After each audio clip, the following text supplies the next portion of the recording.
Hello everyone! Nagluto si Tita Wena ng napakasarap na chicken tinola. Ayan. At kung paano nga ba lutuin yan, halina kayo at samahan nyo ako from preparation to cooking. Let's cook!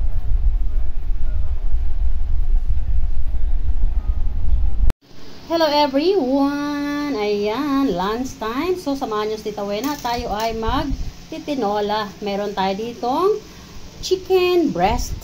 Ayan, minarinate na natin yan. Minarinate nga pala natin yan sa kunting-kunti lang na kalamansi at pamintang durog. And then, ginisa mix. Ayan, para bago natin gisa ay malasa na siya. At nilagyan ko nga pala yan ng kunting patis or fish sauce. Ayan, o diba? So, ganyan magtinola si Tita Wena, kailangan i-marinate muna natin. At syempre pa, sa pagtitinola natin, hindi mawawala ang ating young ginger. So, yung young ginger natin, medyo generous, no? At hiniwa ko sila ng ganyan. At bawang and sibuyas. Syempre, ang ating Knorr cubes. At syempre, meron tayo ditong sayuti, ang ating vegetables.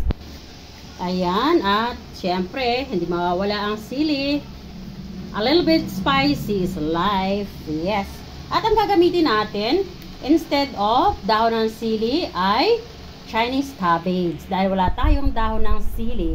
Ayun. O, diba? Ayan, halina kayo at sigulan na natin. Siya nga pala, yung skin nito ay pinakrunchy ko muna. Otherwise, matatapon lang, no? So, kaya ang teknik ko, para wag matapon, mapakinabangan pa rin, inuna ko na siya na pinakrunchy kung saan tayo magigisa sa pressure cooker. Let's go and let's cook. So, ayan, halina kayo at tayo magisa na. So, directly, dito na tayo sa pressure cooker, magigisa kung saan pinakrunchy natin yung balat para mas malasa. Kunti lang yung oil na gagamitin natin. Not healthy, no? Pag masyadong maraming oil. So, inuna natin yung ating young ginger. Lagi ako gumagamit ng young ginger kasi gusto ko pati yung ingredients ay nakakain. Pag medyo old na kasi yung ginger, may mga bunot-bunot, no? Ayoko yung ganong feeling. Then, isunod na rin natin ang garlic. Yes. At the same time, pwede na rin actually natin ilagay yung ating onion. Pagkalagay nga natin ang onion, halu-haluin lang. Ayan. And then, stay lang natin yan ng ganyan. Para magkaroon ng frying texture na medyo makapal-kapal yung kanyang first side. And then, mamaya-maya natin hahaluin. Bango.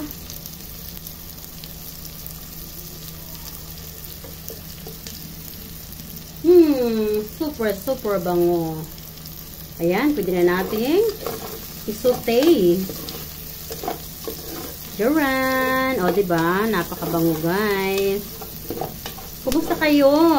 Ganito rin ba kayong magtinola? Pag ganitong pamamaraan, guys, napakabango ng tinola. Walang kalangsa-langsa. Ayan. So, pag ganyan na yung texture ng ating mga ingredients, pwede na natin ilagay yung ating chicken. Huwag muna natin ilalagay yung mga fluid, no? Unahin lang muna natin yung chicken. Chicken on their own. Ayan. So, medyo i-drain natin yung fluid kasi isasangkot sa muna natin. Kasi pag isinama natin yung fluid kaagad, it will take time para masangkot siya. Ayan. Mamaya natin ilalagay yung fluid. Ito yung pinagmarinatan. Hindi natin itatapon yun. Yun ay ilalagay natin dito maya-maya lang.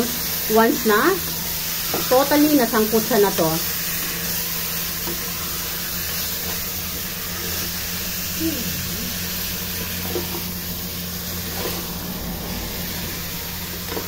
Ayan. So, ilay lang muna natin yan dyan.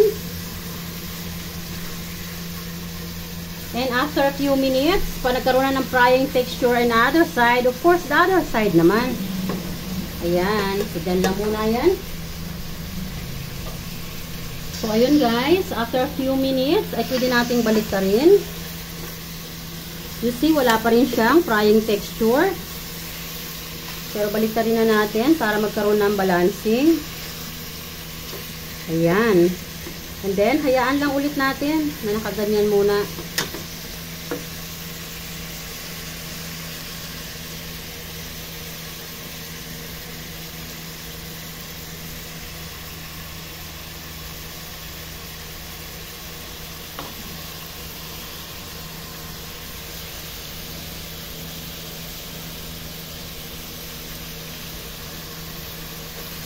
Ayan. Guys, tayo ay naka-maximum heat ha.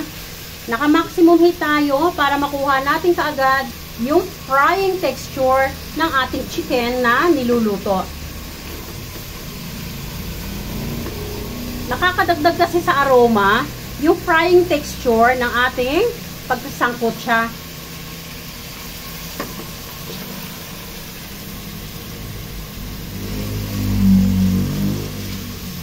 Ayan.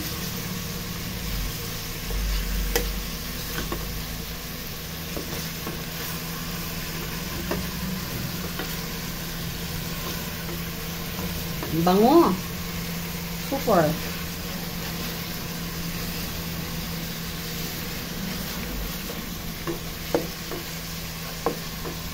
Ayan.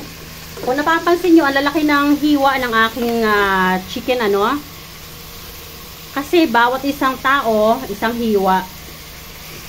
So, hindi ko na siya niliitan-liitan. That is the reason why hiniwaan ko yung gitna ng bawat slice. Kasi, para pumasok yung marination. Para kahit malalaki yung slice niya, malasa siya. So, that is the technique.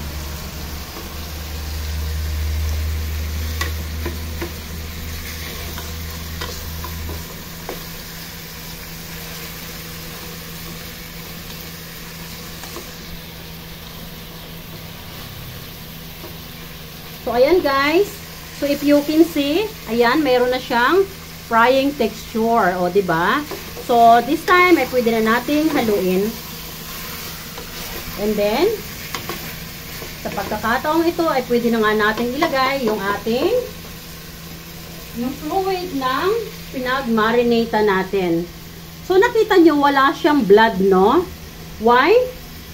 Ito yung lahat ng ingredients at wala siya talagang kulay ng blood ng chicken. Tinatanong nyo ba kung bakit? Bago ko po ito minarinate, I make it sure na totally drain siya. Dinrain ko siya sa strainer kasi ayaw ko talaga ng bloody. Nagpo-caution ng langsa.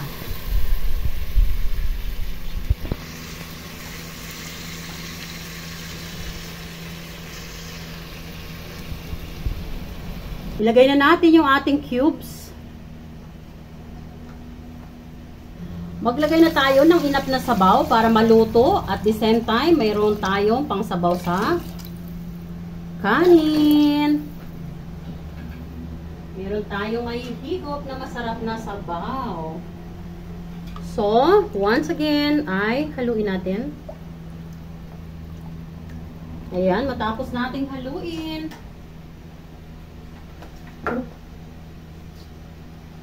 Isasama nga natin sa pressure cooker yung ating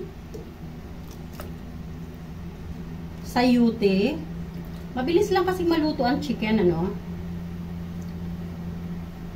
Para hindi tayo magdoble buhay ng pressure cooker. Ha? Meron nga pala ako ditong ano yan? Okra. Ayan, ano ba yan si Tita Wena? Nakakalimutan ng pangalan ng okra. Hello? Are you Filipina? Yes, I do. Ayan. So, marami tayong gulay. Ayan.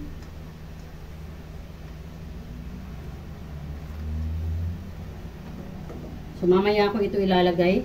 Itong dalawa na to. Kasabay ng ating Chinese cabbage.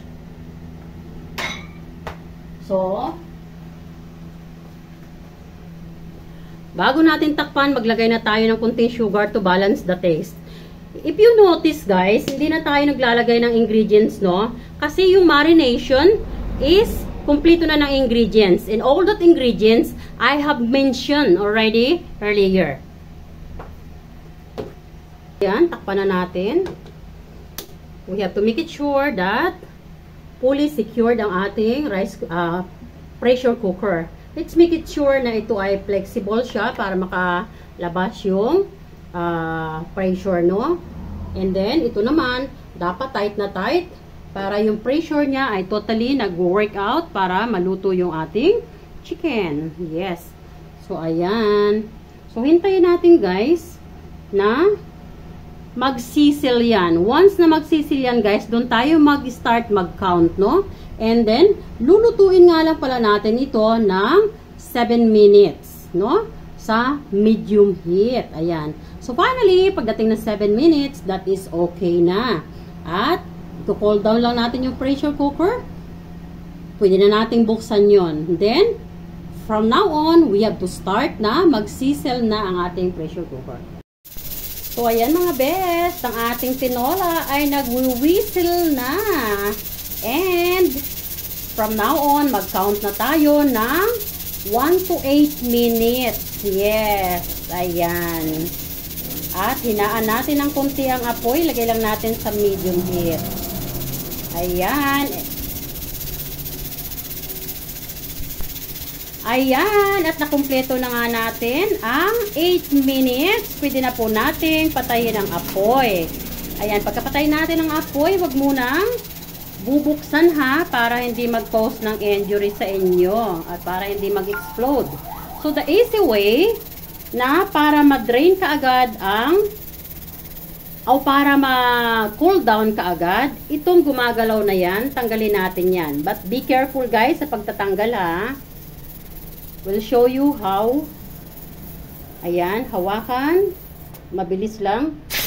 Oh. Ayan, tanggalin siya para lumabas na yung kanyang pressure. Ayan. At makikita nyo na pwede na siyang buksan. Maya-maya lang ng konti. So, yan yung hitsura niya guys ha. Pagkatanggal mo nyo ng kanyang pressure. Ewan ko kung anong pangalan nito. So, ito yung mas mabilis na pamamaraan.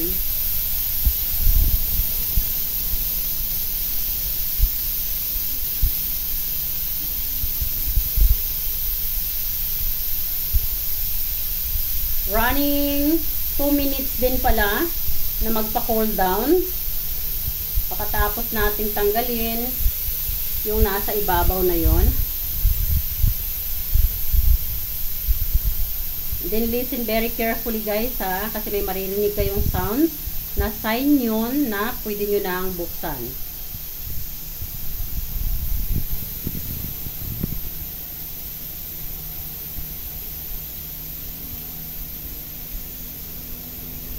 Pag nakita nyo guys,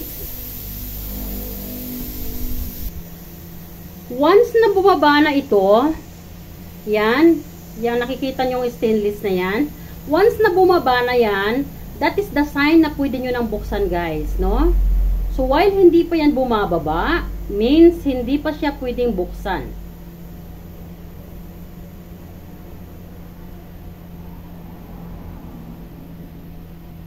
So, wait for a while until makita natin na bumaba na yan. So, ayan, nakita nyo, bumaba na. At narinig nyo ba yung sounds? Tick! That is the sign na pwede na po nating buksan.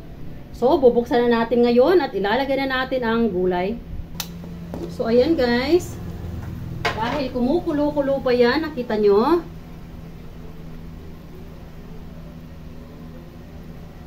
Yan. So, ilagay natin yung sili. Ayan. And then, yung ating veggies. Hindi na natin kailangan, guys, buksan yung apoy. Dahil yan ay sobrang init. Mas masarap yung gulay na half cook.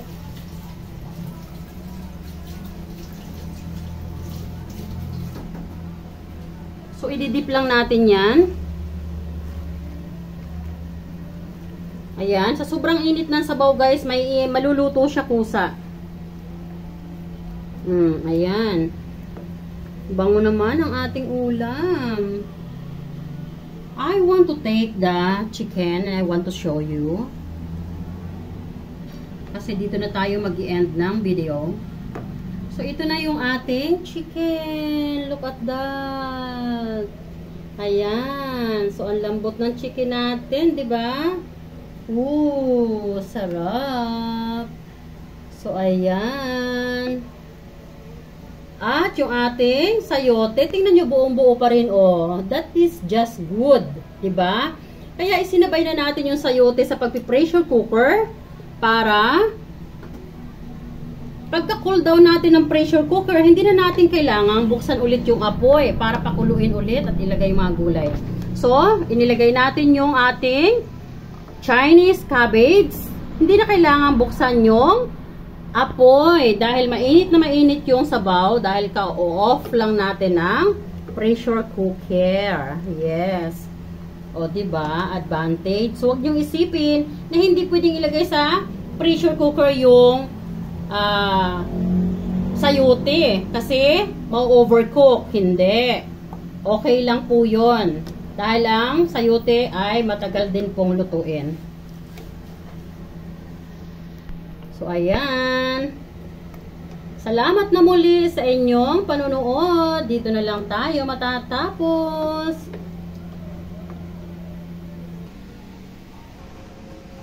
So, ayan guys, halina kayo at tayo ay mag-plating na.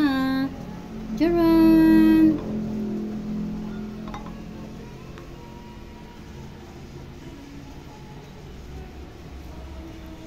I want more veggies.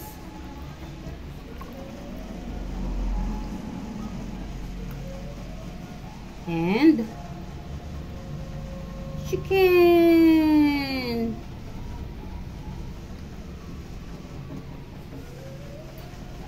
And veggies again.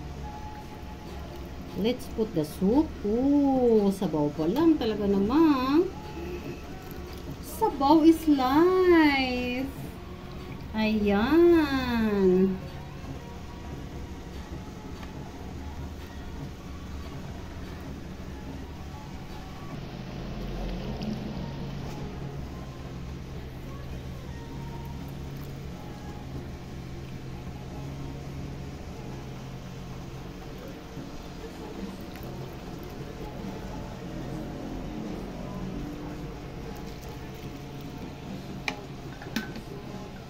And yung kaninang chicken skin. Ayan, o diba? Look at that. That is crunchy.